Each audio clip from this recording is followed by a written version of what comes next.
Bonjour à tous et bienvenue au Club de la Presse.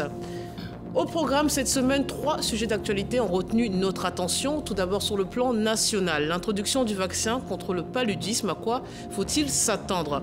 Puis nous décrypterons la dernière conférence de presse du PDCI RDA. Et enfin, nous reviendrons sur la crise russo-ukrainienne. Un plan de paix est-il possible? Alors 3 sujets pour 4 invités. Aujourd'hui, il s'agit de Sylvain Debailly, journaliste. Bonjour et bienvenue. Bonjour Fatim, content d'être sur votre plateau. Merci. Félix Boni, journaliste, bonjour et merci d'être présent. Bonjour Fatim. Lassine Bakayoko, journaliste, bonjour et bienvenue. Bonjour Fatim Djedjet. Et le professeur Diakaridja Kone, maître de conférence à l'université Alassane Ouattara. Bonjour professeur, bonjour, merci d'être présent. Merci bien. Messieurs, place au débat.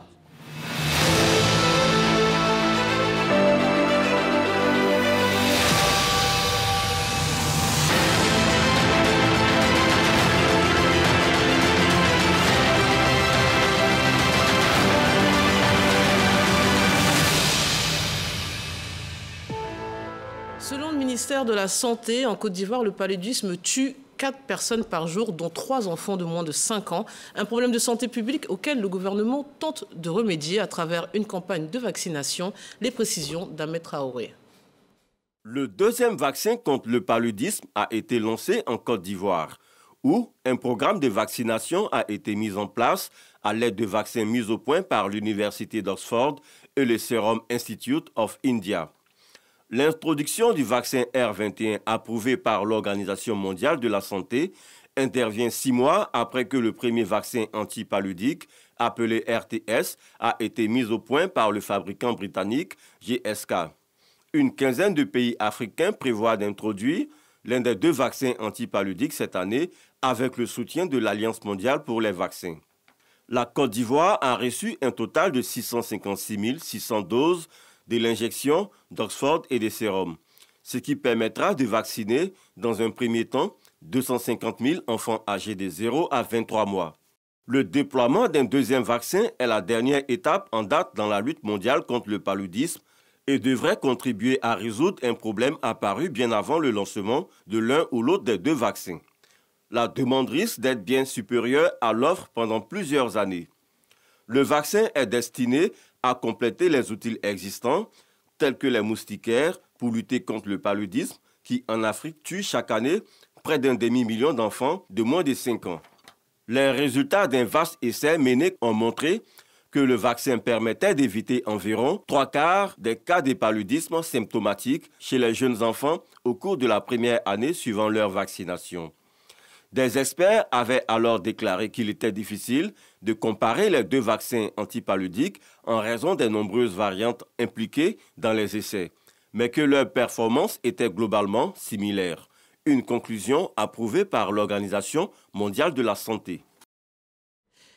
Messieurs, déjà, comment avez-vous accueilli l'annonce de cette campagne de vaccination et surtout, que pensez-vous du dispositif mis en place par les autorités? Félix Boni.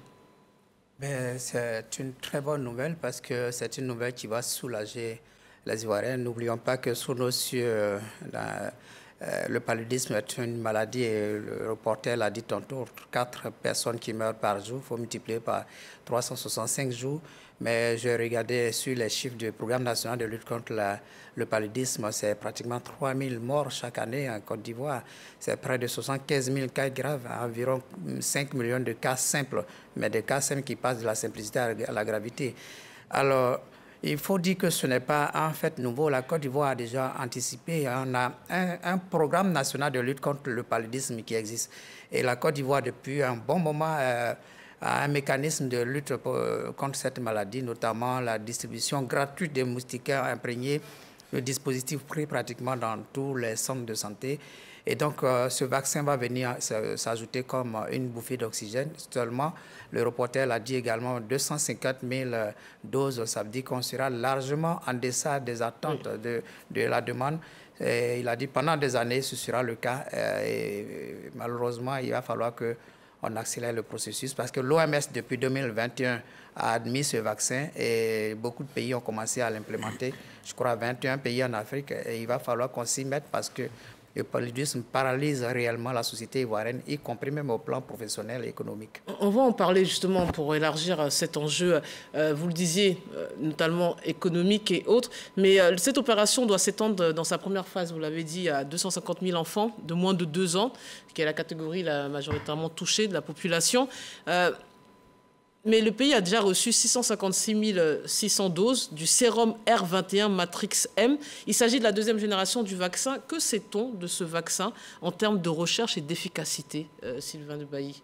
Je ne suis pas spécialiste de la santé, ni aucun d'entre nous, hein. des vaccins, mais bon, ce que je sais, c'est une deuxième génération, comme vous l'avez dit, bon, dont l'efficacité a été testée, et qui est de 75% à peu près, selon les chiffres qui ont été donnés, contre à peu près 30% pour celui de la première génération. Donc à 75%, bon, je crois que chez les spécialistes, on peut noter que bon, le vaccin a une certaine efficacité qui est élevée et donc qu'on peut peut-être l'administrer et puis bon, attendre les résultats sur le terrain. Si c'est concluant, je pense que ce serait vraiment une bonne nouvelle, comme l'a dit tout à l'heure Félix, parce que aujourd'hui en Côte d'Ivoire, bon, nous on dit palu, mais au village on dit gyokwagyo. Le gyokwagyo, c'est la maladie la plus répandue, la plus connue. Quand on a un petit mal de tête, j'ai le palu. Quand on a la fièvre qui monte, j'ai le palu. Donc, c'est une maladie qui est connue, mais qui fait quand même des ravages, dans la population des enfants de moins de 5 ans, mais surtout des adultes, parce que dans notre pays, en Côte d'Ivoire, comme ailleurs en Afrique, on meurt encore du palu. Les formes les plus graves, je crois que des statistiques donnent même 95% de décès en Afrique. Bon, en Europe, c'est plus réduit. Donc, il y a là un enjeu qui est important. De santé publique? De santé publique qui est important parce que cette maladie-là est un peu compliquée par son agent qui est très mutant, l'agent pathogène qui transmet le microbe, qui transmet le paludisme. Il est très mutant, donc difficile à maîtriser. Si aujourd'hui, donc, il y a l'espoir d'avoir un vaccin, je pense qu'on est sur la bonne voie pour sauver, en tout cas, une partie de la population. Mais parler de 95% effectivement de ces victimes, de ces décès sont localisés en Afrique. Vous parlez de ce vaccin. Est-ce que vous pensez que le fait que les victimes soient concentrées en Afrique, ça peut expliquer le retard qu'on a mis dans les recherches, l'évolution, puisque finalement, on sait très bien qu'on n'a pas les moyens financiers d'autres continents. Vous pensez que ça a joué, qu'on ait mis autant de temps à proposer ce type de solution? Oui, je pense qu'effectivement, ça a joué parce que, comme on l'a dit, à partir du moment où ce n'est pas les Africains même qui prennent l'initiative de créer ces vaccins-là, il est évident que ceux qui prennent le temps de créer ce vaccin, je pense qu'ils se donnent le temps maximum pour l'expérimenter d'abord, parce que n'oubliez pas que c'est des médicaments qu'on administre à des individus.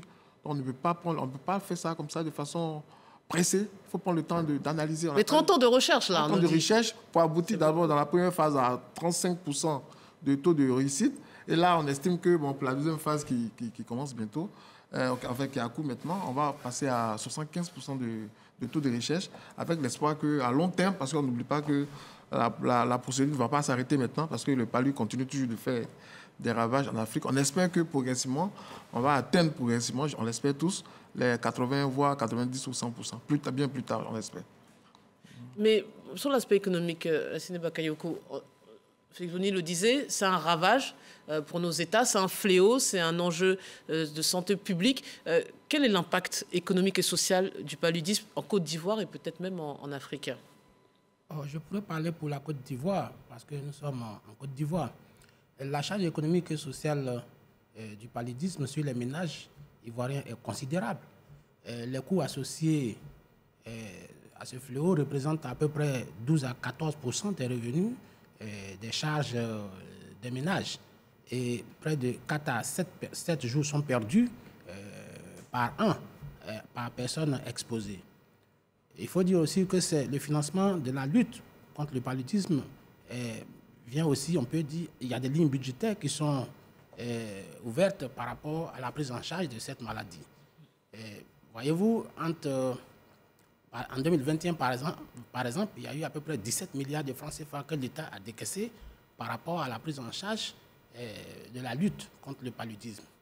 Et puis, sur la période 2024-2026, c'est à peu près 86 milliards de francs CFA que le Fonds mondial de la santé va décaisser en faveur de la Côte d'Ivoire. En tout cas, ce sont les engagements qui ont été pris. C'est vrai, il y a d'autres pathologies comme la tuberculose et le VIH-Sida qui sont dans le même triptyque que le paludisme, mais il faut dire que ces sommes-là auraient pu être injectées ailleurs si le paludisme ne constituait pas aujourd'hui une question de santé publique.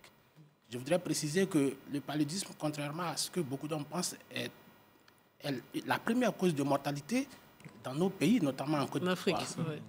Notamment en Côte d'Ivoire. Donc c'est une maladie qui doit être prise au sérieux. Tout à l'heure, tu as posé une question au professeur. Pourquoi ce retard? Oui, parce que la maladie qu'on appelle aussi malaria a été complètement éradiquée dans les pays occidentaux. Et ça reste une question de santé publique majeure dans nos pays, liée notamment, pour moi, à nos modes de vie qu'il va falloir améliorer. Vous voyez, lesquels? Une ville comme la Côte d'Ivoire, comme Abidjan, par exemple, a 72 quartiers précaires. Et il y a des fronts. Ah, vous voulez dire quoi? C'est l'insalubrité. On nous a dit aussi, avec la saison des pluies qui favorise la stagnation des eaux, la stagnation des eaux. Bien sûr, c'est un problème d'hygiène. Il y a la stagnation des eaux qui se font. Et vous savez que la plupart des communes, en tout cas 90% des communes d'Abidjan, sont ceinturées par des lagunes et des marécages qui sont vraiment de véritables réservoirs pour ces agents pathogènes, pour ces moustiques. Donc, il y a une responsabilité, certes, gouvernementale, mais il y a une responsabilité individuelle aussi. Il nous appartient d'améliorer nos cadres de vie, c'est vrai, avec l'accompagnement de politiques publiques liées à l'hygiène, mais je le répète, il y a que les citoyens doivent prendre en charge leur propre santé en main, puisque, en fin de compte, c'est eux qui pâtissent de l'expansion du paludisme. Monsieur, je voudrais que vous réagissiez au propos de Bakayoko. Je crois qu'en la matière, les dispositions sont prises en Côte d'Ivoire. Je parlais tantôt du programme national de lutte contre le paludisme qui ne fait que ça. Je parlais tantôt de la distribution gratuite des moustiquaires imprégnés. Mais il y a également la démoustication. Au moment où nous parlons, Abidjan, on a entamé une vaste opération de démoustication au niveau d'Abidjan. Il parlait tantôt de la ville d'Abidjan et de la précarité des quartiers précaires. Il y a une opération de démoustication qui est en cours. Mais également, il faut dire que c'est une maladie des pays tropicaux, c'est-à-dire au niveau des pays comme l'Europe et autres, des continents comme l'Europe et autres. D'abord, la température très, très basse fait que la question de moustiques ne se développe pas en Europe. Mais chez nous, ici, les moustiques essaient de clore lorsqu'il y a des périodes chaudes. Et quand la saison des pluies, il y a toujours une occasion pour les moustiques de se développer. Il n'y a pas que les zones marécageuses, mais même au niveau des autres herbes, les moustiques se développent. C'est pourquoi dans les villages, tous les chiffres que nous venons de donner, ce sont les chiffres officiels au niveau des hôpitaux. Mais allez-y voir combien de morts il y a qui ne sont pas pris en compte par... Vous pensez que nos chiffres sont en deçà de la réalité? Largement en deçà de la réalité. Parce que la situation est plus grave. Parce que nous sommes encore dans des zones où, j'allais dire, la modernisation, on n'est pas encore des pays modernes où tout le monde, dès qu'on est malade, on va à l'hôpital, donc on est pris en compte, on est enregistré. Il y a plein de personnes qui meurent dans les hameaux, dans les campements, dans les villages qui ne sont pas prises en compte, de plein de malades qui ne sont pas comptabilisés. Je suppose que peut-être il y a une comptabilité avec une extrapolation qui est faite, mais de toutes les façons, il y a beaucoup, les statistiques sont en deçà. Et il faut saluer déjà les dispositions prises en Côte d'Ivoire parce que quand même, au niveau du ministère de la Santé en Côte d'Ivoire, il y a du travail qui est fait. Et chaque année, on voit les pubs qui passent à travers la télévision pour mobiliser les populations à se faire prendre en compte, y compris même la campagne de vaccination, dont la campagne médiatique va certainement mobiliser les populations alors que le vaccin n'est pas suffisant pour tout le monde. Mais justement, là, vous parlez de la sensibilisation, du travail fait par l'État pour nous sensibiliser sur le paludisme, mais c'est une chose. Mais maintenant, cette campagne de vaccination, vous pensez que les populations vont en saisir les enjeux et se mobiliser et intégrer cette idée de cette vaccination qui, pour l'instant, n'est pas obligatoire, mais je crois que sur un long terme, elle va le devenir dans les vaccins obligatoires pour les enfants. Vous pensez que les populations vont comprendre les enjeux ? Ah, bien sûr, je pense que c'est dans leur intérêt de saisir les enjeux. Parce qu'à partir du moment où on dit allez vous faire vacciner, parce que si vous ne vous faites pas vacciner, vous risquez de tomber malade, il est évident que le premier réflexe que l'on a, c'est évidemment de courir, se faire vacciner. Et tout récemment, j'étais à Soubré, j'ai assisté là à la distribution de moustiquaires imprégnés. Il y avait une forte affluence. Les gens venaient s'en procurer parce que tout le monde est unanime que la chose la plus précieuse qu'il faut sauver, c'est sa vie, c'est sa santé. Je veux qu'on revienne sur les enjeux du vaccin. Vous voulez réagir? Allez-y. Oui, mais moi, c'est surtout sur les stéréotypes qui contrarient souvent la communication gouvernementale, je veux dire. De quoi je veux parler? Vous allez... plusieurs personnes, parmi la population, il y en a, on leur donne les moustiquaires imprégnés, mais ils ne les utilisent jamais. Ah, et qu'est-ce qu'ils font avec? Qu'est-ce qu'ils font avec? Bon, ils les revendent? Vous les trouverez peut-être au quartier, quand on joue au Maracana, là, les filets. Là. Vous trouverez ces moustiquaires là-bas. Bon, je crois qu'il y a une culture qu'il faut développer pour que toutes ces campagnes de vaccination et de lutte contre le paludisme soient efficaces. Le gouvernement fait beaucoup à travers le ministère de la Santé. Le paludisme est une maladie qui absorbe une grande partie du budget du ministère de la Santé. Il y a même des ménages. Hein. Il faut le dire. De sorte que aujourd'hui, tout le programme de lutte est basé sur ce qu'on vient de dire, la distribution des moustiquaires, les médicaments gratuits pour les moins de 5 ans. Mais là encore, c'est un problème sur lequel il faut revenir parce qu'on a suffisamment... on a souvent communiqué là-dessus, que pour le palu, le traitement est gratuit. Oui. Mais jusque-là, les populations n'ont pas encore intégré cela, parce que quand elles vont dans les centres de santé, c'est le contraire qui se passe souvent.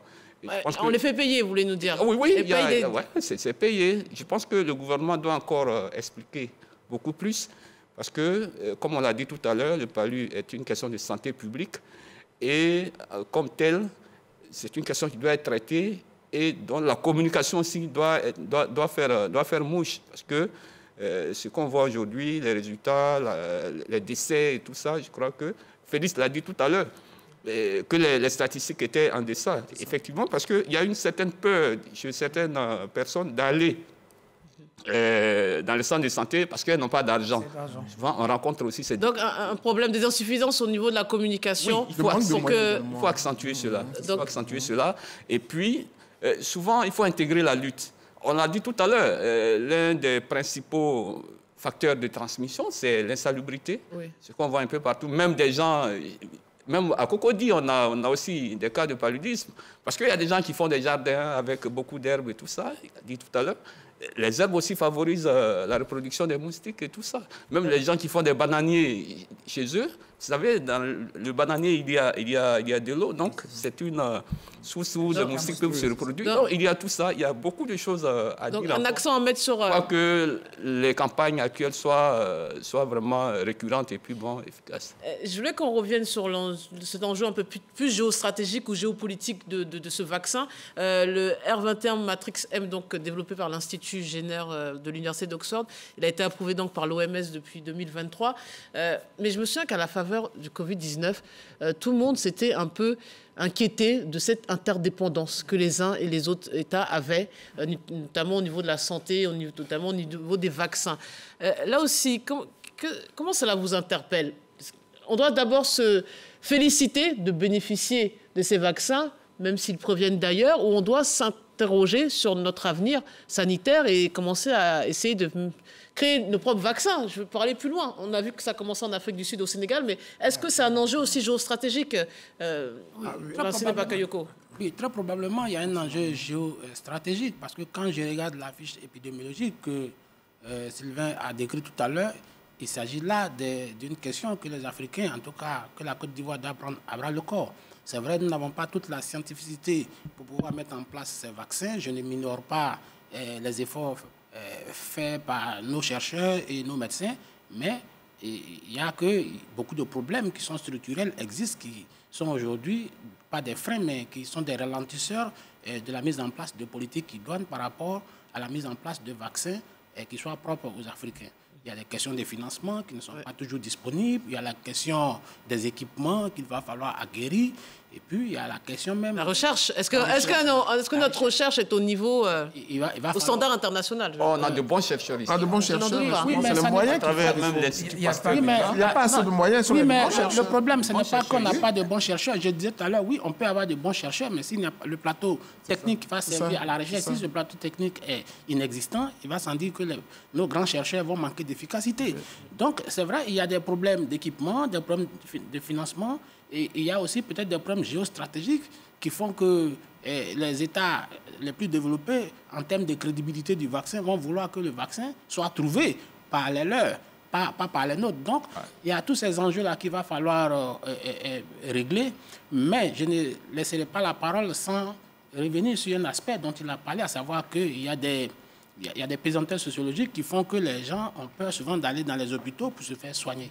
Mais cela, il faut que le ministère le règle. Et oui, je les ai entendus parler de ce problème. J'ai vu les officiels du ministère de la Santé dire que oui, tous les vaccins, en tout cas d'une certaine catégorie, notamment les enfants, sont des vaccins aujourd'hui qui sont administrés gratuitement, même si on peut regretter l'incivisme de certains agents de la santé qui, profitant de l'ignorance de certains parents, essaient de mercantiliser ces vaccins-là. Mais c'est des choses que le cadre réglementaire a déjà réglé. Et donc, il va falloir que l'État appuie davantage sur... Mais des contrôles, alors, peut-être plus de contrôles. Avec vigueur sur les mécanismes de contrôle pour que la politique qui a été édictée au prix de 1000 efforts par le gouvernement soit prise en compte et soit appliquée sur le terrain, aussi bien par les agents de la santé au profit de nos populations que sur l'administration elle-même. D'accord. Vous voulez réagir sur l'aspect géostratégique? Je reviens sur l'aspect stratégique, mais je profite pour signaler que cette semaine même, le directeur de cabinet du ministre de la Santé a fait une conférence de presse où il appelle les agents de santé à plus d'humanisme. Oui. Je vais dire que c'est la question de l'éducation des agents de santé, parce qu'il ne s'agit pas de poster la blouse blanche. Le civisme. Alors qu'au civisme, parce qu'il faut beaucoup plus de tous ceux qui sont des agents de santé, ce sont des gens qui prêtent serment, il faut qu'ils respectent le serment. Serment d'Hippocrate. Il faut que, faudra pas que ça devienne un serment d'hypocrite et qu'on aille porter la blouse blanche et ne pas être humain envers les gens, les faire payer là où c'est pas payant, ainsi de suite.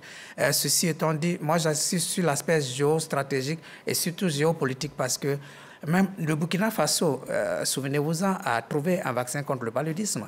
Et à un moment, l'OMS tardait à homologuer ce vaccin au point où les dirigeants burkinabés, à un moment donné, se sont dit, mais quand on homologue notre vaccin ou pas, nous allons l'appliquer chez nous. Ça dit que l'Afrique, lorsque ça vient de l'Afrique, c'est toujours pas de qualité. Pourquoi? Le Sénégal est un pays qui a des chercheurs très futés qui trouvent beaucoup de choses en matière médicale. Il suffit que nous conjuguions nos efforts en termes déjà sous-régionaux, c'est-à-dire au niveau de la CEDEAO, de l'UOMOA, pour que nos chercheurs puissent se mettre ensemble et trouver ces vaccins. 30 ans après, c'est maintenant qu'on trouve le vaccin contre le paludisme. Je présume que si le paludisme était une maladie qui décimait l'Europe, 3 ans, peut-être à peine 1 an, on aurait trouvé le vaccin. La preuve en est que pour la Covid, le vaccin a été trouvé systématiquement parce que ce n'était pas l'Afrique. Donc il faut avoir le courage de le dire. Les Africains, ce sont ces éléments qui doivent être mis en avant lorsqu'il y a des sommets de l'Union africaine, il y a des sommets de la CEDEAO. Au lieu de parler politique, quand on parle de la CEDEAO des populations, c'est ces populations-là qu'il faut aider en faisant des recherches poussées pour trouver des choses qui peuvent soulager les populations. Donc, dernier mot, on nous a dit qu'en 2024, 15 pays d'Afrique devraient donc introduire le vaccin antipaludique dans leur programme de vaccination infantile. C'est donc une source d'espoir, les uns et les autres, vous pensez? Puisque ce vaccin pourrait éradiquer la maladie d'ici 2040, c'est ce qu'on nous dit.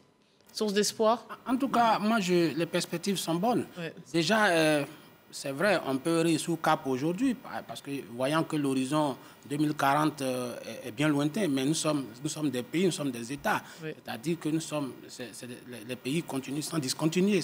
Et on ne fait pas les choses pour soi-même. Donc, nous pensons que ce sont des belles initiatives, ce sont des belles perspectives aussi pour le continent de pouvoir mettre en place, avec toute la souveraineté nécessaire au continent, des vaccins qui puissent permettre de prendre en charge les problèmes qui sont les problèmes africains, notamment sur les questions de santé publique comme le paludisme. Allez, messieurs, on va changer de sujet, si vous le permettez. Ce 19 juillet, le PDCI-RDA a tenu sa conférence de presse revenant sur plusieurs sujets, comme nous le rappelle Moussa Konaté. Répondant aux questions des journalistes, Brindoumi Soumaïla donne des précisions sur le choix du candidat du PDCI-RDA à l'élection présidentielle prochaine.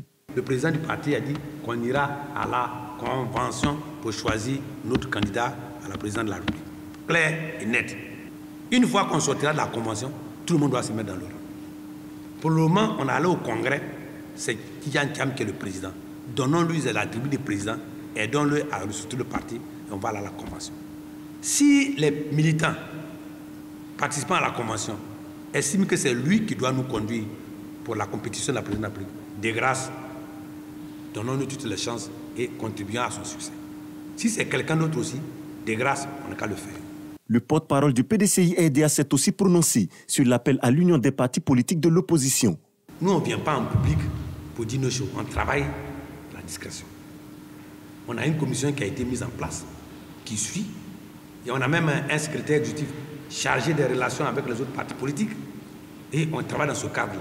Donc nous, on a une démarche beaucoup plus discrète, beaucoup plus professionnelle, beaucoup plus propre à nous, PDCI-RDA. Au moment venu, quand on aura eu l'accord, on viendra faire une grande déclaration pour dire voilà ce qu'on a eu et les autres venaient. Concernant les relations entre la Côte d'Ivoire et les pays voisins, le PDCI-RDA, selon son porte-parole, soutient la voie du dialogue et de la diplomatie. Tout conflit se négocie dans la discrétion et par le dialogue et la diplomatie. Tout conflit. Quand il y a un problème d'État à État, ce n'est plus une affaire des partis politiques. Nous sommes tous solidaires des actes que nos dirigeants prennent pour nous. Donc on n'a qu'à faire un effort pour continuer les négociations, la diplomatie. Brindoumi Soumaïla a également annoncé que les tournées de mobilisation du PDCI-RDA dans les régions du pays vont se poursuivre les jours à venir.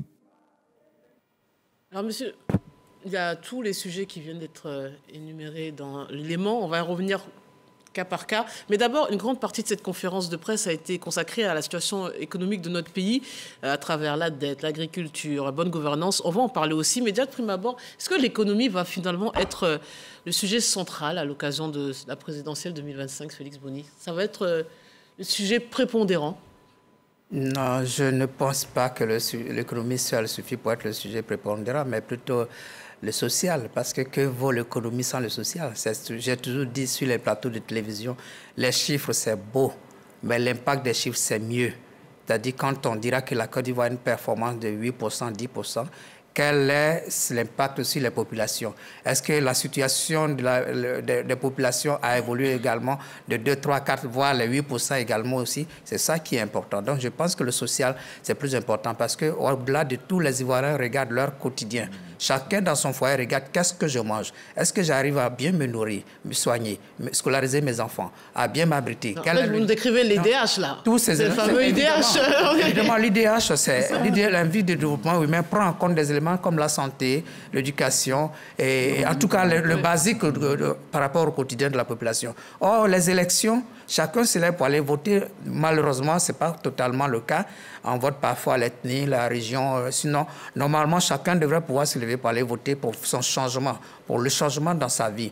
Si il doit faire la continuité, ça veut dire ceux qui sont là, ils me permettent de mieux vivre. Si je dois changer, c'est parce que j'espère que ceux qui vont venir vont me donner l'espoir de mieux vivre.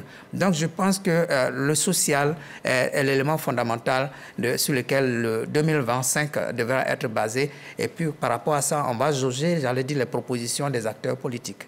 Vous êtes d'accord? Oui, je pense que économique et social. C'est tous les secteurs qui doivent pouvoir intéresser les citoyens parce que justement, c'est l'addition, la somme de tous ces secteurs-là qui font, qui créent le bien-être de l'individu. Donc, il est évident que dans la perspective des élections de 2025, évidemment, on sera vraiment sensible à l'offre politique, à l'offre économique, à l'offre même judiciaire, à l'offre... En tout cas, tout... Mais là, on n'a pas d'offre ni de programme. Là, on va dire, ils sont dans la critique du bilan économique et social. Là, ils jouent le beau rôle. C'est vraiment facile de critiquer. Là, il est évident que critiquer est plus facile, mais dans l'exercice du pouvoir, c'est carrément autre chose. Mais justement, au niveau de la dette, qui semble devenir un casse-tête chinois, ils nous en parlent régulièrement. On se demande si cette question doit faire partie justement toujours du débat public au vu de la présidentielle, où ces sujets auraient dû ou devraient être traités dans des instances, on va dire, de représentation comme l'Assemblée nationale, le Parlement. Vous pensez que c'est la meilleure stratégie? Oui, mais nous sommes en politique et les gens sont en compétition politique. tous ceux qui parlent là sont des entrepreneurs politiques qui se proposent de prendre le pouvoir. Donc, je pense qu'aucun sujet ne devrait demeurer tabou, sauf les sujets qui peuvent toucher à l'unité nationale. À mon avis, ce sont ces sujets-là qui doivent être mis à l'écart. Tous les autres sujets, que ce soit au plan économique, au plan social, au plan politique, toutes ces questions-là, à mon avis, devraient être mises sur la table pour être discutées et chacun pourra faire ses propositions. Bon, maintenant, si vous me demandez spécifiquement la question sur la dette, je crois que il y a une question d'idéologie aussi, parce que chacun viendra traiter la dette comme il le pense, mais forcément, nous savons qu'il y a des relents politiciennes, mais c'est tout à fait normal, nous sommes dans un champ politique. Mais pour ma part, j'estime que la dette en soi n'est pas un problème, parce que la dette, c'est un levier de croissance. Un levier de croissance pour améliorer. Ce sont les dettes oisives ou les dettes improductives qui peuvent être des problèmes, c'est-à-dire les dettes qui sont contractées pour être affectées à des dépenses somptuaires, à des dépenses de prestige, comme la construction de bâtiments pour le confort des dirigeants, pour l'organisation des festivités nationales, etc. Ce sont ces dettes-là qui peuvent être des dettes non productives. En dehors de ça, si les dettes sont prises et injectées dans le tissu économique, dans la construction d'infrastructures, dans la construction d'un système productif plus élargi, cela permet d'élargir l'assiette fiscale au minimum et de donner également du travail à notre jeunesse qui en demande en tout cas à profusion. Donc, c'est une question parmi tant d'autres qui va être discutée. Vous pensez que l'Ivoirien lambda peut trancher ce genre de questions? Non, honnêtement, sans minimiser quiconque. Vous pensez que devant son poste de téléviseur, l'Ivoirien lambda comprend tous les enjeux autour de la dette, les services de la dette et toutes ces techniques? C'est pour ça que je dis que c'est une question idéologique, mais c'est aussi une question doctrinaire. Et chacun pourra l'appréhender sous le prisme de son regard personnel. Et Félix l'a dit, sur l'impact que toutes ces politiques qui ont été déjà mises en place sous ce mandat, le mandat en tout cas du régime actuel, cela à l'aune de tout ce qui a été fait, chacun jugera de ce que le régime lui a apporté, oui ou non, et décidera par le vote. Le vote, en tout cas le bulletin, décidera si oui ou non on est satisfait de la gouvernance actuelle. Debailly, oui, moi je pense que la question telle qu'elle va s'aborder pendant les élections, il appartiendra aux partis politiques d'imposer le débat dans leur communication. Parce que, vous savez, il y a une panoplie de sujets. Il y a des partis qui ont donc élaboré des programmes, mais ils ne pourront pas, dans le temps de la campagne, 2 semaines de campagne maximum, ils ne pourront pas tout dire. Mais il leur apprendra d'imposer un sujet qui leur semble majeur pour la société. Vous savez, on a assisté récemment à cette guéguerre sur l'IDH. Bien avant que le président du PDCI n'aborde cette question, bon, dans la population, on ne savait pas trop ce que c'était. C'était pas un sujet. C'était pas un sujet. On connaissait les questions de santé, on connaissait les questions d'éducation, mais il a fallu qu'un leader de parti politique mette en avant ce sujet pour qu'il devienne un sujet de politique nationale, un sujet de débat national. Vous avez vu un peu comment les différents partis qui ont débattu sur le sujet se sont armés d'arguments pour venir soit à la rescousse ou alors pour enfoncer le clou. Voilà, donc la campagne, ça sera ça. Ça sera ça. Quelqu'un va parler de décentralisation, l'autre va penser que ce qui doit intéresser les populations, c'est la santé. Donc, c'est vraiment à ce niveau-là que nous attendons les partis politiques. Bon, maintenant, ce qui se passe ici, on a vu la conférence du porte-parole du PDCI. Il a parlé d'état de la nation. Oui. Voilà, vous savez, c'est comme chez nous, hein, dans le journalisme, on s'intéresse plutôt à ce train qui arrive en retard. Oui. Voilà, le train qui est à l'heure, bon, il ne fait pas partie de notre préoccupation. Donc, on critiquera toujours ce qui ne va pas. Voilà, il ne faut pas que le RHDP qui est au pouvoir s'attende à ce que le PDC lui lance des fleurs. Oui, le RHDP travaille bien. Oui, ils nous ont donné ci, ils nous ont donné ça. Non, ils diront toujours ce qui ne va pas. Et ça, c'est vraiment... Mais justement, c'est la forme dont je voulais parler après, mais il a quand même dit des choses positives. dans ce discours. Oui. Elle a reconnu que la ministre de l'économie, Madame... C'est cela aussi de l'objectivité en politique. avait laissé le délai qu'ils avaient sollicité par rapport justement à la connaissance, à la prise de connaissance du budget et toutes les annexes. Il a aussi parlé d'une manière aussi positive, peut-être du chef de l'État par rapport à la crise avec le Burkina. On reviendra sur ça, mais tout n'a pas été que des critiques négatives envers... c'est justement la raison c'est ce qui est curieux, c'est pour ça qu'il faut tu as parlé d'une gouvernance sombre. Voilà. Après avoir dit tout ça, telle chose est bonne, telle chose autre est bonne, et vous dites que la gouvernance est totalement négative. Donc je pense que il faut avoir un peu de bonne foi quand même. Il ne faut pas s'attendre à ce qu'un parti de l'opposition vienne caresser un dirigeant au pouvoir. Parce que le pouvoir, ça se conquiert, et on ne dit pas de celui qui est là qu'il est le meilleur danseur, donc on n'a plus besoin de danseurs sur la piste. Félix, c'est un peu de franchise quand même. Hein. Oui, mais la franchise, vous savez que depuis un mois, c'est quand même le PDCRDA qui a sorti la question de l'IDH. Et réellement, l'IDH, on a une position qui n'est pas quand même avantageuse. Ça veut dire qu'on a suffisamment de chiffres, mais il n'y a pas d'impact sur le quotidien des populations. Ça aussi, c'est une réalité. Il y a aussi des cas de corruption qu'on reconnaît quand même plus ou moins. Je crois que le président, parfois, a tapé du poing sur la table. Des fois, il ne faudrait pas que celui qui est au pouvoir soit en même temps le pouvoir et soit sa propre opposition. Il faut qu'il y ait des opposants pour le dire. Et moi, j'appelle tout ça, c'est tout ça que j'appelle la bonne gouvernance. S'il n'y a pas d'opposition, celui qui est au pouvoir ne se corrige pas. Il faut des gens pour critiquer. Mais quand on critique, mais je pense que celui qui est là, on a encore 14 mois des élections. Hein. Moi, au pouvoir, avec ce qui a été critiqué par le PDCE, je regarde dedans ce qui est vrai, mais je les corrige avant qu'on arrive à 2025. C'est ça, moi, j'appelle la bonne gouvernance. Oui, il faut une opposition pour s'opposer, un pouvoir pour diriger, mais un pouvoir qui écoute l'opposition pour, j'allais dire, ajuster sa politique, toujours dans l'optique de satisfaire le maximum possible des populations. Mais en étant dans les critiques, justement, M. Soumaïla Bredoumi a évoqué l'agriculture en parlant de la transformation locale. Son domaine. Voilà, il avait l'air expert, surtout le coton, c'est vrai qu'il avait l'air de s'y connaître. Donc la transformation locale ou la plus-value des produits, ce qui fait partie des objectifs annoncés par l'État. Est-ce véritablement un problème de choix stratégique à ce niveau-là, comme semblait le dire le porte-parole du PDCI-RDA? Non, je répète qu'aucune question ne doit être éludée à cette veille de présidentielle 2025. Mais Bredoumi, c'est un spécialiste des questions de l'agriculture. Donc, il sait de quoi il parle. Mais, comme je le dis, la science peut être bousculée par l'idéologie ici.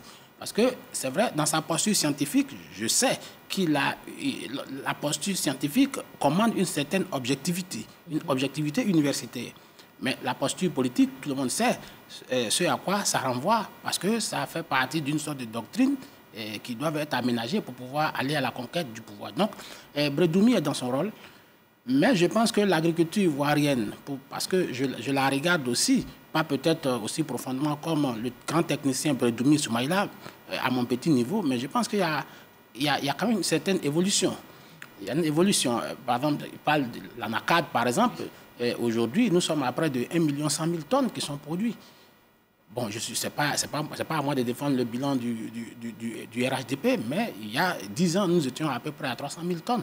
On a quasiment triplé notre production. Et en termes de, oui, mais ici, le problème, c'est termes de transformation, on a une telle production, mais est-ce que, comme je le disais tout à l'heure, il y a un impact au producteur? C'est ce que j'ai dit. La grande question, ce sera ça. Parce qu'il ne suffit pas de... Mais quel bénéfice, vous voulez dire, pour la population? 300 000 tonnes, mais ceux qui produisent, qu'est-ce qu'ils gagnent? Combien? L'anacade est le produit de...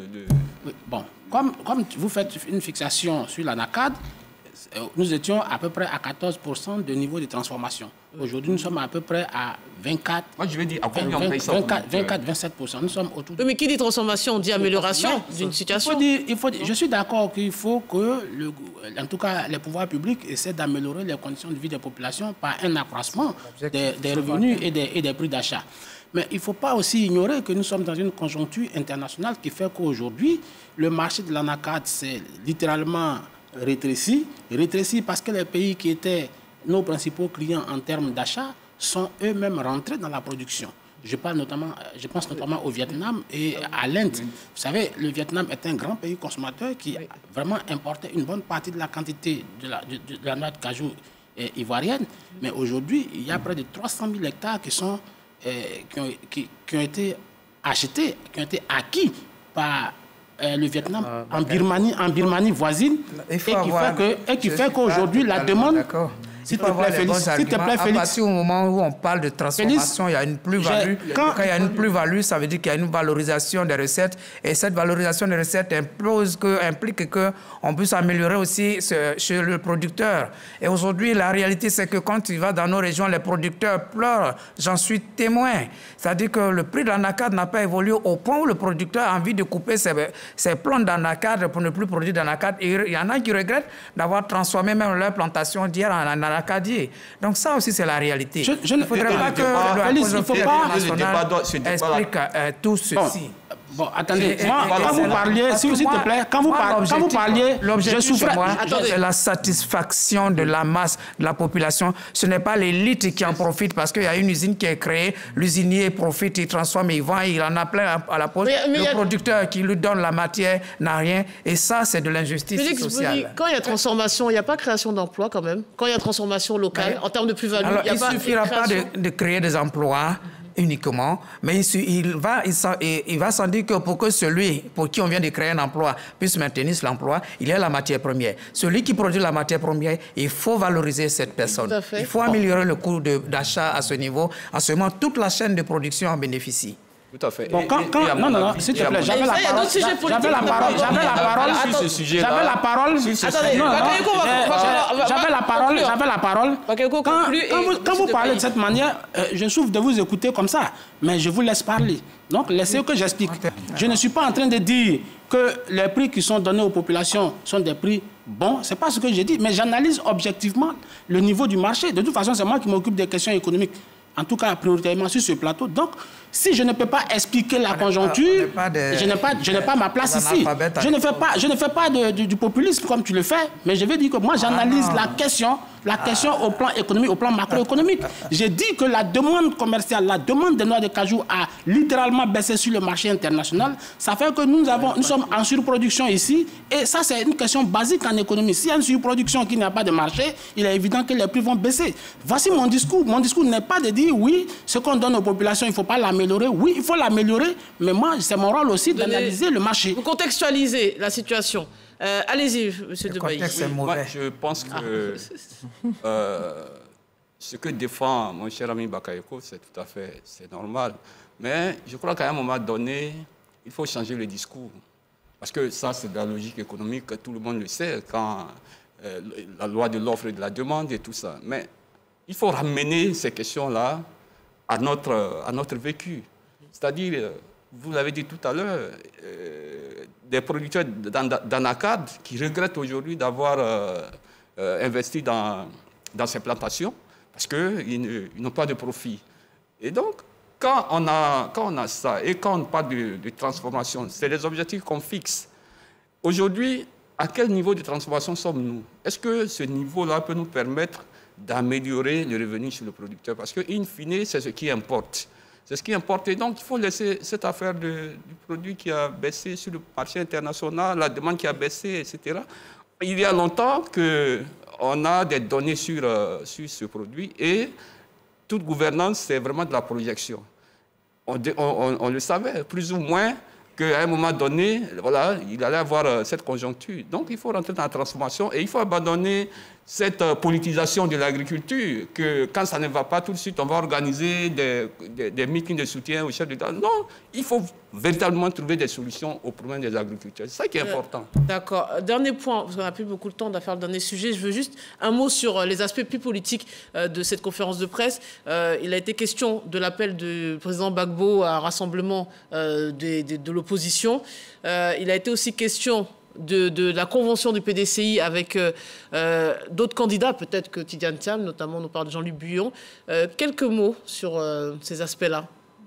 Oui, mais je pense que le propos de Brendoumi s'inscrit dans le cadre de la dynamique interne de tous les partis politiques.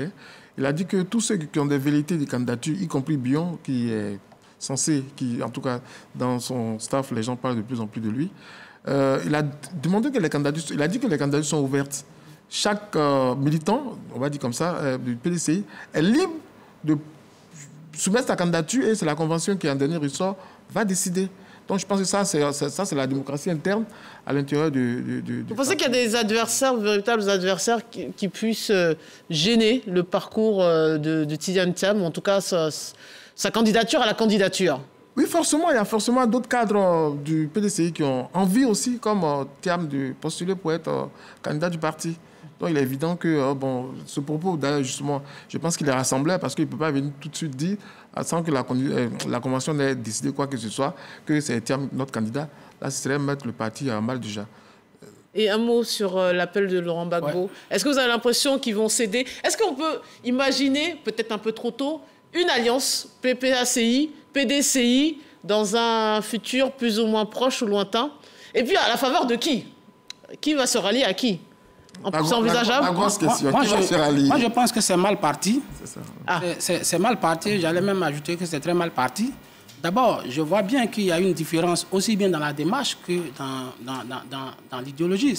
Quelqu'un disait la fois que les idéologies n'existent plus, que les murs sont cassés. Mais vous voyez que Bredoumi dit qu'eux, ils sont dans la discrétion et que Laurent Gbagbo a été plus loquace, plus volubile, et que ça, ce n'est pas leur démarche. Ça veut dire déjà que sur le plan même de la démarche, sur la forme, il y a déjà un hiatus, une différence. Maintenant, sur le plan politique, lui-même, je pense que Laurent Gbagbo, lui, se considère aujourd'hui comme le fromager autour duquel les autres doivent venir se greffer, parce qu'il a dit « venez autour de moi ». En tout cas, c'est ce que moi j'ai entendu dans son discours. Ceux qui veulent, il faut qu'on ait une opposition unique, mais venez vers moi, ça veut dire que c'est lui qui doit être l'église au milieu du village. Et quand je vois aussi aujourd'hui la dynamique qui est autour de Tidiane Thiam, je ne vois pas comment le PDCI pourrait laisser passer une telle chance. En tout cas, pour le PDCI, c'est une chance d'avoir Tidiane Thiam aujourd'hui. Pour eux, il est plus proche de prendre le pouvoir que n'importe quel autre opposant. Donc je vois que la guerre des égos va forcément prédominer dans cette coalition. Et pour moi, cette coalition est une coalition mornée. Mais moi, je pense que la guerre des égos se mène déjà à l'intérieur du PDCI parce que pendant ce temps, il y a les pro-Bion qui ne disent pas, qui sont plus ou moins silencieux. On ne sait pas aujourd'hui quelle est la réelle position de Maurice Kakou-Dikawe qui a été plus ou moins écarté du Congrès. Et on ne sait pas réellement quelle est la position d'autres. Qu'on a revu à Soubré sur scène. Oui, on a vu à Soubré sur scène. Mais attention à l'hypocrisie politique. La politique, c'est la saine appréciation des réalités du moment. Mais parfois, ce qu'on voit n'est pas ce qui est la réalité. Donc, on ne sait pas ce qui se prépare toujours au PDCI-RDA. Ensuite, il concerne l'appel de Laurent Gbagbo. Moi, j'ai une autre lecture totalement différente de la lecture que tout le monde fait. Laurent Gbagbo se retrouve à Bonoua, dans le fief de Simone Gbagbo, laquelle Simone Gbagbo appelle tout le temps à l'union et à l'unité des socialistes. Cet appel s'adresse bien précisément, j'allais dire particulièrement, aux socialistes qu'à d'autres alliés politiques.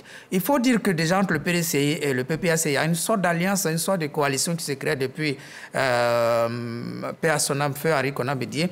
Et n'oublions pas que Tidiane Thiam a effectué le déplacement à Mama pour aller rencontrer Laurent Gbagbo. Au moment opportun pour ce qui concerne leur alliance, leur coalition, ils vont en discuter certainement dans un cadre plus diplomatique. Mais pour l'instant, cet appel, je crois, s'adresse très particulièrement à Simone, à Fi, à Blé Goudé, à bien d'autres, Mamadou Koulibaly ou autres, pour rassembler la gauche, pour éventuellement donner du poids à cette gauche. C'est la lecture que j'ai faite. La gauche socialiste. Alors, ça sera le mot de la fin avant de passer à notre ultime sujet, messieurs. En juin, un premier sommet de la paix s'était déroulé en Suisse à l'initiative de Kiev avec la présence d'une centaine de pays. La Russie n'avait pas été invitée. Mais pour le prochain, prévu en novembre, l'Ukraine lance une invitation aux représentants russes, comme nous le rappelle Ahmed Traoré. Volodymyr Zelensky, le président ukrainien, a convié la Russie au prochain forum pour la paix qui devrait se tenir en novembre, dans la prolongation de celui qui a eu lieu mi-juin à Genève, en Suisse. Une invitation qui semble ouvrir la porte à de possibles négociations, pourrait-on croire. Alors que ni la Russie ni l'Ukraine ne sont prêtes à faire de concessions sur la question centrale de la partition territoriale et que la Russie occupe environ 20% du territoire ukrainien, que veut dire ce revirement diplomatique de la part du président Zelensky? À quoi sert donc cette main tendue? Pour comprendre ce geste politique, des observateurs précisent que l'invitation du président Zelensky répond à un processus plus large de la paix qui vise plutôt à mobiliser le soutien international pour la cause de l'Ukraine. Toutefois, il faut préciser qu'il ne s'agit pas encore de négociations politiques directes entre l'Ukraine et la Russie pour chercher le cessez-le-feu ou l'arrêt de la guerre. Pour rappel, lors du premier sommet sur la paix en Ukraine organisé mi-juin en Suisse, avec plusieurs dizaines de pays représentés, la Russie n'avait pas été conviée et la Chine, alliée de Moscou et poids lourd diplomatique, avait décidé de ne pas y participer. Depuis, Volodymyr Zelensky dit vouloir présenter en novembre un plan pour une paix juste. Ce, après plus de 2 ans d'une guerre qui a fait des centaines de milliers de victimes côté ukrainien et russe. Alors, messieurs, est-ce que l'invitation donc du président ukrainien lancée à des représentants russes pour une conférence pour la paix en novembre suggère un assouplissement de la posture diplomatique de Kiev? Oui, il y a certainement en perspective un assouplissement, mais moi je pense que tout cela relève du domaine de l'utopie, parce que comment on pourrait organiser un sommet sur la paix en parlant de représentants de la Russie et non de Vladimir Poutine lui-même? En fin de compte, il faut que d'un côté comme de l'autre, on arrive à un moment donné à une certaine paix des braves pour que ce conflit-là puisse prendre fin, parce que tout sommet qu'on va organiser et qui ne va pas dans le sens des objectifs des deux parties est, à mon sens, voué à l'échec. Et nous sommes dans ce qu'on voit là. Bon, moi, je pense qu'il n'y a pas de sincérité. Oui, tu as parlé d'assouplissement de la posture diplomatique de l'Ukraine. Oui, c'est un véritable tournant dans la diplomatie ukrainienne. Est-ce que cette diplomatie va aboutir? Personne ne peut aujourd'hui parier. Mais ce que je vais dire, l'Ukraine fait preuve de réalisme politique aujourd'hui, parce que tout le monde sait que c'est un pays qui est en difficulté du point de vue militaire sur le fond. Vous avez vu que l'Ukraine ne pose plus de conditions pour pouvoir organiser un tel sommet. Avant, ils disaient qu'il faut que les forces qu'ils appelaient les forces d'occupation puissent quitter d'abord l'Ukraine avant toute négociation. Mais aujourd'hui, ils ne posent pas de conditions. Il sait aussi que la géopolitique mondiale est en train de changer. Tout le monde voit aujourd'hui qu'en termes de sondage, il est probable que Trump revienne au pouvoir. Or, Trump, c'est un anti-Ukraine, c'est avéré. Donc, il sait bien que la météo politique ne tourne pas en sa faveur nécessairement dans les mois à venir. Donc, il essaie de trouver une autre posture, en tout cas qui va être intégrateur et peut-être se trouver une porte de sortie par rapport à la Russie, dont tout le monde sait aujourd'hui à une inflexibilité soutenue par la Chine et qui fait qu'aujourd'hui, les Occidentaux ne sont pas parvenus à changer la donne sur le terrain. Donc, je pense que l'Ukraine fait preuve de réalisme politique. Mais est-ce que... vous voulez réagir, mais si on est dans la même veine... Allez-y. Ce que Bagargo n'ajoute pas, c'est qu'en interne, selon un sondage, il y a 44% d'Ukrainiens aujourd'hui qui souhaitent que cette crise qui commence à s'enliser prenne fin, contre 33%. Et également, n'oublions pas aussi que le Parlement américain, actuel en tout cas, a voté, le Congrès américain a voté pour 60 milliards de dollars pour investir dans cette crise au profit de l'Ukraine. Avec l'arrivée probable, on l'a dit tout à l'heure, de Donald Trump, ce n'est pas évident que cet argent soit décaissé. Donc, je pense que l'Ukraine gagnerait justement, c'est pourquoi justement, c'est à la demande de Zelensky lui-même, l'Ukraine gagnerait justement à ce que cette crise qui commence à s'enliser prenne fin pour que... la situation. Vous pensez quoi? Qui anticipe le fait d'être lâché par les Occidentaux? Après, c'est soutien massif parce qu'il y a d'autres théâtres d'opération. Il y a le conflit israélo-palestinien qui préoccupe aussi, notamment les Américains. Il y a l'arrivée, de Donald Trump. Vous pensez que tout ça, qu'il anticipe une certaine distanciation des Occidentaux ou C'est ce que Bakayoko a appelé, à résumer par le réalisme politique. Oui. À un moment donné, il faut regarder la réalité en face. Le professeur a indiqué que 44% des Ukrainiens sont pour que la crise prenne fin, contre 33% qui pensent qu'il faut toujours aller au front. Ça veut dire que même en interne, Zelensky est affaibli. Et quand on est affaibli, parfois, il faut regarder, il faut sauver les meubles. La preuve en est qu'il demande rapidement la sécurité énergétique. On permet le transport sur la mer Noire pour lui permettre éventuellement de commercialiser ses produits pour pouvoir avoir encore des moyens, parce qu'il veut disposer éventuellement des moyens internes lui-même, sachant que les moyens externes vont lui être coupés. N'oublions pas que la conjoncture, la situation change pratiquement en Europe avec ce qu'on vit aujourd'hui en France. Aujourd'hui, Macron, qui est la première personnalité au front, avec Zelensky, est pratiquement muselé par la situation dans son pays. Quand on voit tout ce qui est l'évolution de la situation, le monsieur a décidé de prendre en main la crise. Dans une crise, il y a ce qu'on appelle un barreau d'honneur. Il vaut mieux sortir par peut-être la petite porte que d'être, j'allais dire, éjecté de cette crise et perdre la face. Et je crois qu'il a entamé cette situation en disant je prends en main la situation, nous allons aller aux négociations. Alors ce que Bailly appelle une utopie, pour moi ne semble pas être une utopie. Quand on va aux négociations, parfois ce sont les représentants, les accords de Ouaga en Côte d'Ivoire, mais ce sont les représentants qui y allaient. Après, maintenant, les dirigeants viendront. Il faut d'abord arriver à obtenir, à calmer la situation. Après, maintenant, quand les dirigeants se retrouvent, c'est pour paraffer les derniers documents et on se retrouve maintenant. Les Russes n'ont toujours pas répondu. Est-ce que les Russes vont y aller? Est-ce que les Russes vont accepter cette invitation? Que ce soit les représentants et puis même plus au sommet de l'État. Vous croyez vraiment que les Russes vont accepter? Non, ils ne sont certainement pas preneurs parce qu'ils ne sont pas en position de faiblesse. Vous comprenez? Et puis, bon, quand Zelensky pense ce sommet selon ces conditions, et quand il parle d'une paix juste, dans cette guerre-là, il y a la guerre des mots. Qu'est-ce qu'il appelle paix juste? Est-ce qu'aujourd'hui, il est prêt à céder les territoires de l'Est ukrainien et tout ça? On va aller sur le fond. C'est un enjeu. On va aller sur le fond. Déjà, est-ce que ce conflit a véritablement affaibli Poutine comme on nous l'a fait croire ou comme on nous l'avait... Poutine ou Zelensky? Non, Poutine. Est-ce que Poutine est non, parce que c'est ce qui a été dit au début de ce conflit, que Poutine et la Russie allaient couler. Ça dépend de... Donc, est-ce que ce conflit ne l'a pas renforcé? Poutine il détient 20% du territoire ukrainien et c'est vrai qu'il a perdu suffisamment en termes d'armement ou d'hommes au niveau de son armée.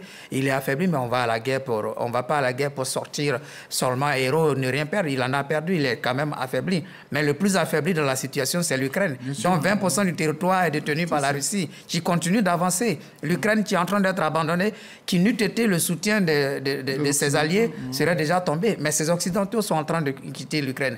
Donc Poutine est en position de force. Et quand il parle de la paix juste, mais on va éventuellement pour obtenir à la négociation, il y a le donner et le recevoir. Et je ne pense pas que... oui, mais en regardant aussi les rapports de force aujourd'hui. Évidemment, mais les rapports de force, c'est son adversaire qui aujourd'hui devient plus fort par rapport à la situation. Et c'est face à cette réalité politique qu'il décide d'aller aux négociations. Sans condition. Sans condition. Mais ce plan de paix, que peut-il contenir? Sur quoi peut-il y avoir consensus? D'où peut-être votre idée d'utopie, ça paraît compliqué. Laisser le Donbass, laisser les territoires. Sur quoi peut-il y avoir un consensus? Oui, mais des troupes occupées. Oui, ça dit qu'il peut avoir une sorte de consensus sur la gestion du Donbass et les territoires qui sont aujourd'hui appelés territoires occupés par l'Ukraine. On peut créer un statut spécial pour ces États. Je crois que ce n'est pas une première. Même la Russie avec d'autres pays voisins, il y a des pays comme ça, des États qui sont dans cette situation. Ouais. Mais la question que tu posais tout à l'heure me paraît très importante. Tu dis, est-ce que la Russie sera renforcée ou affaiblie?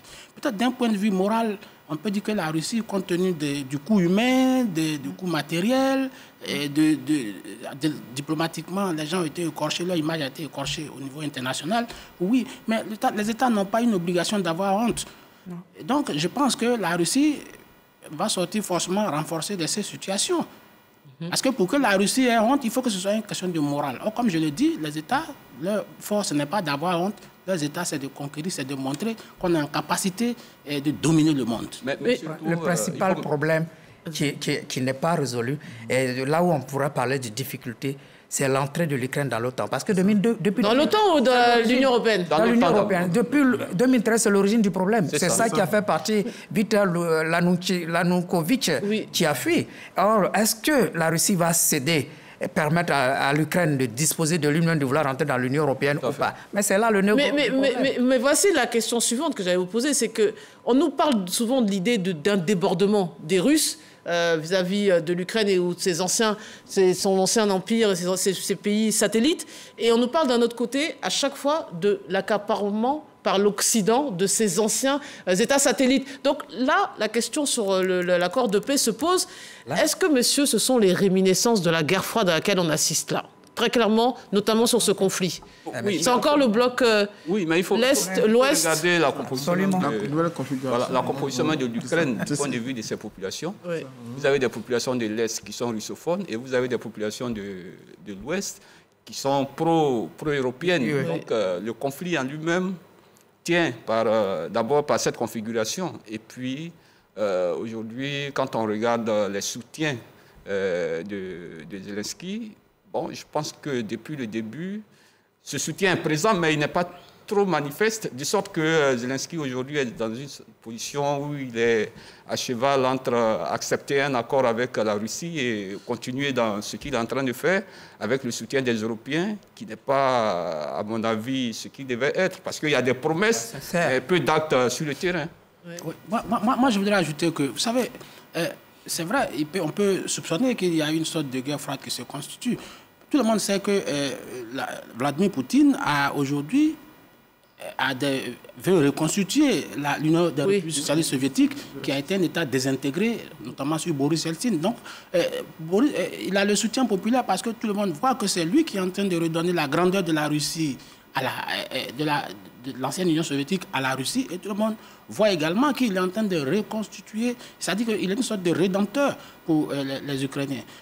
Pour ma part, je pense que sous ce prisme-là, Vladimir Poutine, aujourd'hui, est en position de force parce qu'il va continuer à être soutenu par une bonne partie de la population ukrainienne, quoique on est... Ukrainienne par des populations russes, par des populations russes, quoique on tente artificiellement de créer des oppositions qui n'en sont pas une. Je pense notamment à Alexei Navalny, qui est décédé il y a quelques mois. De maintenir l'OTAN. Moi, je ne pense pas que la Russie veuille reconstituer l'ancien empire soviétique, mais plutôt, évidemment, vous avez résumé en parlant de la guerre froide, évidemment, c'est la guerre. L'OTAN, aujourd'hui, représente tout ce bloc occidental, et la Russie veut se protéger par rapport à sa sécurité, par rapport à tout ce bloc occidental, dont fait partie les États-Unis, son principal adversaire, je dirais, en matière de géopolitique. Donc, aujourd'hui, c'est une question de protection, de sécurité, j'allais dire, territoriale, et c'est ça qui a engagé cette guerre, et je pense que s'ils arrivent à s'entendre, parce que les données vont changer, Trump arrive, il pensera aux États-Unis.